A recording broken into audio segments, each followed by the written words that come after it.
दोस्तों, पृथ्वीराज चौहान भारतीय इतिहास में एक बहुत ही अविस्मरणीय नाम है। चौहान वंश में जन्मे पृथ्वीराज आखिरी हिंदू शासक भी थे। महज 11 वर्ष की उम्र में उन्होंने अपने पिता के मृत्यु के पश्चात दिल्ली और अजमेर का शासन संभाला और उसे कई सीमाओं तक फैलाया भी था। परंतु अंत में वो राजनीति के शिकार हो गए और अपनी रियासत हार बैठे। परंतु उनकी हार के बाद कोई हिंदू शासक उनकी कमी पूरी नहीं कर पाया। पृथ्वीराज को राय पिथौरा भी कहा जाता था। पृथ्वीराज चौहान बचपन से ही कुशल योद्धा थे। उन्होंने युद्ध के अनेक गुण सीखे थे। उन्होंने अपने बाल्यकाल से ही शब्दभेदी बाण विद्या का अभ्यास किया था। धरती के महान शासक पृथ्वीराज चौहान का जन्म 1149 में हुआ। पृथ्वीराज अजमेर के महाराज सोमेश्वर और कपूरी देवी के संतान थे। पृथ्वीराज का जन्म उनके माता पिता के विवाह के 12 वर्षों के बाद हुआ। ये राज्य में खलबली का कारण बन गया और राज्य में उनकी मृत्यु को लेकर जन्म समय से ही षड्यंत्र रचे जाने लगे, परंतु वह बचते चले गए। परंतु मात्र 11 वर्ष की आयु में पृथ्वीराज के सिर से पिता का साया उठ गया। उसके बाद भी उन्होंने अपने दायित्व अच्छी तरह से निभाए और लगातार अन्य राजाओं को पराजित कर अपने राज्य का विस्तार करते गए। पृथ्वीराज के बचपन के मित्र चंद उनके लिए किसी भाई से कम नहीं थे। चंद तोमर वंश के शासक अनंगपाल की बेटी के पुत्र थे। चंद बाद में दिल्ली के शासक हुए और उन्होंने पृथ्वीराज चौहान के सहयोग से पिथौरगढ़ का निर्माण किया, जो आज भी दिल्ली में पुराने किले नाम से विद्यमान है। अजमेर की महारानी कपूरी देवी अपने पिता अनंगपाल की इकलौती संतान थी, इसलिए उनके सामने सबसे बड़ी समस्या ये थी कि उनकी मृत्यु के पश्चात उनका शासन कौन संभालेगा। उन्होंने अपनी पुत्री और दामाद के सामने अपने दोहिते को अपना उत्तराधिकारी बनाने की इच्छा प्रकट की और दोनों की सहमति के पश्चात युवराज पृथ्वीराज को अपना उत्तराधिकारी घोषित किया। सन 1166 में महाराज अनंगपाल की मृत्यु हो गई और उसके पश्चात पृथ्वीराज चौहान की दिल्ली की गद्दी पर राज्याभिषेक किया गया और उन्हें दिल्ली का कार्यभार सौंपा गया। पृथ्वीराज चौहान और उनकी रानी संयोगिता का प्रेम आज भी राजस्थान के इतिहास में अविस्मरणीय है। दोनों ही एक दूसरे से बिना मिले केवल चित्र देखकर एक दूसरे के प्यार से मोहित हो चुके थे। वहीं संयोगिता के पिता जयचंद पृथ्वीराज के साथ ईर्ष्या भाव रखते थे, तो अपनी पुत्री का पृथ्वीराज चौहान के साथ विवाह तो दूर दूर तक सोच भी नहीं सकते थे। जयचंद केवल पृथ्वीराज को नीचा दिखाने का मौका ढूंढते रहते थे। यह मौका उन्हें अपनी पुत्री के स्वयंवर से मिला। राजा जयचंद ने अपनी पुत्री संयोगिता का स्वयंवर आयोजित किया। इसके लिए उन्होंने पूरे देश से राजाओं को आमंत्रित किया, केवल पृथ्वीराज चौहान को छोड़कर। पृथ्वीराज को नीचा दिखाने के उद्देश्य से उन्होंने स्वयंवर में पृथ्वीराज की मूर्ति द्वारपाल के स्थान पर रखी, परंतु इसी स्वयंवर में पृथ्वीराज ने संयोगिता की इच्छा से उनका अपहरण कर भरी महफिल में उन्हें सबके सामने नीचा दिखाया और उन्हें भगा कर अपनी रियासत ले गए और दिल्ली आकर दोनों का पूरी विधि से विवाह संपन्न हुआ। इसके बाद राजा जयचंद और पृथ्वीराज के बीच दुश्मनी और भी बढ़ गई। पृथ्वीराज की सेना बहुत ही विशालकाय थी। इसमें 3 लाख सैनिक और 300 हाथी थे। कहा जाता है कि उनकी सेना बहुत ही अच्छी तरह से संगठित थी। इसी कारण इस सेना के बूते उन्होंने कई युद्ध जीते और अपने राज्य का विस्तार करते चले गए।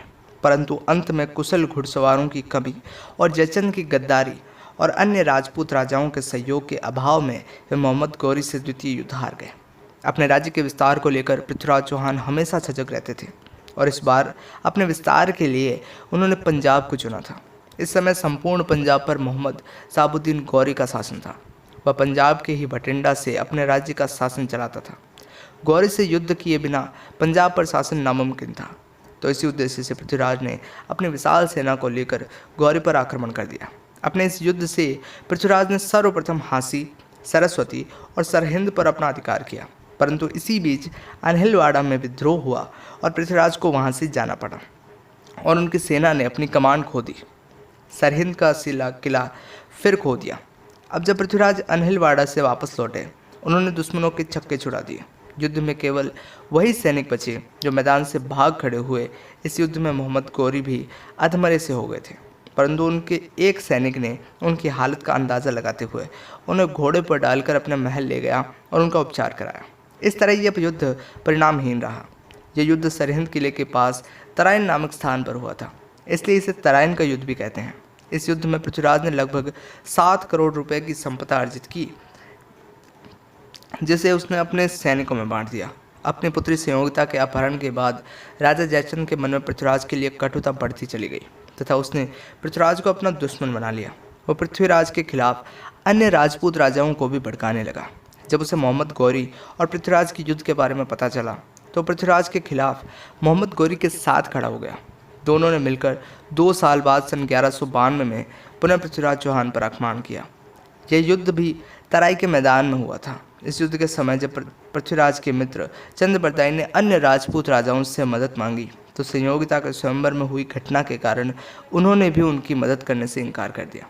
इस समय पृथ्वीराज चौहान अकेले पड़ गए और उन्होंने अपने 3 लाख सैनिकों के द्वारा गौरी की सेना के सामना किया।